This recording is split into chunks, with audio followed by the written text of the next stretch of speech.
بسم اللہ الرحمن الرحیم۔ السلام علیکم پیارے بچوں، کیسے ہیں آپ؟ یقیناً ٹھیک ہوں گے، تندرست ہوں گے اور بہت خوش ہوں گے۔ پیارے بچوں، آپ سب جانتے ہیں ہم اس وقت پڑھتے ہیں اردو جماعت پنجم، اور آج ہمارا جو سبق ہے جس کا ہم نے آج آغاز کرنا ہے، جس پہ ہم آج بات کریں گے، اس کا عنوان ہے حضرت عمر فاروق رضی اللہ تعالیٰ عنہ کے فرمودات۔ درسی کتاب کا سبق نمبر 19 ہے، اور ہم نے آج اس کے تعارفی لیکچر پہ بات کرنی ہے کہ اس سبق میں کتنے حاصلات تعلم شامل کیے گئے ہیں اور اس کو ہم نے آنے والے کتنے دنوں میں پڑھنا ہے۔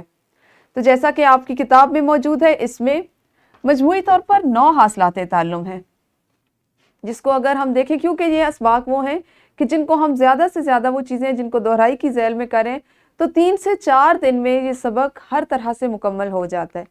مزید تفصیل ہم دیکھتے ہیں، لیکن اس سے پہلے سبق کا اسلامی نقطہ نظر۔ ہماری مخلوق میں ایک گروہ ایسا بھی ہے جو ٹھیک ٹھیک حق کے مطابق ہدایت اور حق کے مطابق انصاف کرتا ہے۔ سورہ اعراف کی آیت نمبر 181، کہ ہماری مخلوق میں ایک گروہ ایسا بھی ہے جو ٹھیک ٹھیک حق کے مطابق اور حق کے مطابق ہدایت اور حق کے مطابق انصاف کرتا ہے۔ یعنی جن کو اگر انصاف کے لیے، آپ جانتے ہیں نا کہ حضرت عمر فاروق جو ہے وہ اپنے عدل اور انصاف کے لیے وہ خود اور ان کا دور حکومت جو ہے وہ بہت زیادہ مشہور تھا۔ تو ایسے لوگوں کے لیے اللہ تعالیٰ خود فرماتے ہیں کہ مسلمانوں میں ایک گروہ ایسا ہے جو انصاف کے لیے اور حق کی بات کے لیے، ہدایت کی بات کے لیے مشہور ہے، یا جو ہمیشہ اس کا ساتھ دیتا ہے۔ ٹھیک ہے جی، ہم دیکھتے ہیں ہمارے سبق کی تقسیم کیا ہوگی۔ ہم نے کتنے دنوں میں سبق نمبر 19 کو مکمل کرنا ہے؟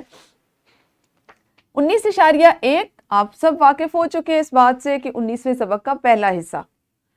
اس دن آپ سیکھیں گے حروف ندا، استجاب، افسوس کا استعمال کر سکیں، علامت فاعل نے اور علامت مفعول کو کا صحیح استعمال کر سکیں۔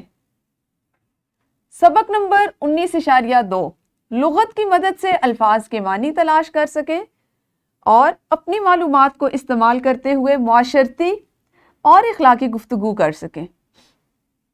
اپنی تحریر کو عنوان، آغاز، پیشکش اور اختتامیہ وغیرہ کے مطابق ترتیب دے سکیں۔ ہمارا سبق نمبر 19، اور اس کو ہم نے تیسرے حصے میں پڑھنا ہے، روزمرہ مشاہدے میں آنے والے مختلف نشانات و علامات کو پہچان سکیں اور اپنے اسکول اور محلے کے کتب خانے یعنی لائبریری سے اپنی دلچسپی کی کتابیں، رسائل وغیرہ لے کر ان کا مطالعہ کر سکیں۔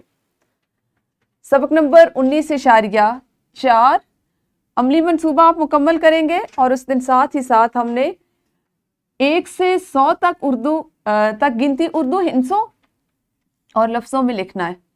آپ جانتے ہیں گنتی جو ہے اس کو ہم مکمل کر چکے ہیں 1 سے 100 تک، اور ہم نے اپنی پچھلی جماعت میں بھی اس پہ زیادہ کام کیا تھا، جماعت چہارم میں۔ یہاں پہ ہم اس کی دہرائی کریں گے اور آپ سے ایک چھوٹا سا مختصر سا ایک جانچ کے لیے ایک جائزہ لیا جائے گا۔ ٹھیک ہے، اردو کے فروغ کے لیے جدید ذرائع ابلاغ، TV, mobile phone, tablet, computer, laptop وغیرہ کا استعمال کر سکیں۔ تو یوں آنے والے 4 دنوں میں ہم نے اپنے سبق نمبر 19 کو مکمل کرنا ہے۔ انشاءاللہ کل سے اس کا باقاعدہ آغاز کریں گے۔ اس وقت تک آپ سب اپنا خیال رکھیے۔ اللہ حافظ، شکریہ۔